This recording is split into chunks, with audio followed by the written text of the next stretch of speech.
আজকের দিনটা আমার কাছে ভীষণ স্পেশাল। না শুধু রথযাত্রা বলে না, আজকে একটা স্মৃতি তৈরি করার দিন। ছোটবেলায় যদি ফিরে যাই, ছোটবেলায় আমার মা আমাকে প্রত্যেক বছর রথ কিনে দিত, বাবার সঙ্গে কেনাকাটি করতে বেরোতাম। আজকে ঠিক সেইভাবে আমি বাবার সাথে রথের বেশ কিছু কেনাকাটি করতে বেরিয়েছি। না, এটা আমার জন্য না, আমার মানে ছেলের যেহেতু এবছর প্রথম রথ, এই কারণে আমি কিন্তু একটু কেনাকাটি করতে বেরিয়েছিলাম। আর সব থেকে বড় কথা যেটা, আজকে আমাদের সঙ্গে যোগ দিয়েছে আমার বোন এবং বোনের বর।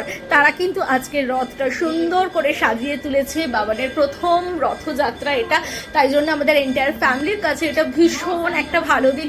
আর এটা থেকে না একটা স্মৃতি তৈরি। আর এটা হয়তো বাবান এখন কিছুই বুঝবে না, কিন্তু আজ থেকে কয়েক বছর পরও কিন্তু এইটা দেখবে যে ওর প্রথম রথযাত্রাতে কারা কারা সামিল ছিল এবং কিভাবে সেদিনটাও কাটিয়েছে।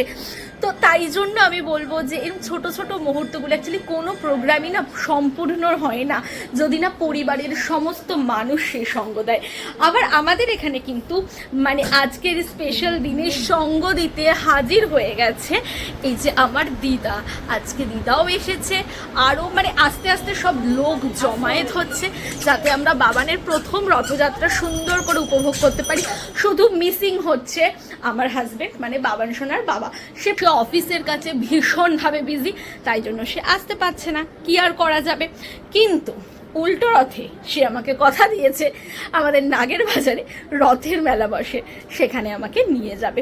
একটা জিনিস জানো তো, অ্যাকচুয়ালি একটা সম্পূর্ণ ফ্যামিলি যখন কোথাও একটা অ্যাড অন হয় না, সবাই মিলে আনন্দ করে, সেই আনন্দটার মজাই আলাদা। সবাই মিলে হাসিয়েই একটা দিন, মানে আমি বলবো যে যারা পরিবারকে সময় দাও, প্রত্যেকে পরিবারকে সময় দাও, কারণ পরিবার হচ্ছে সব থেকে ইম্পর্টেন্ট একটা বিষয়।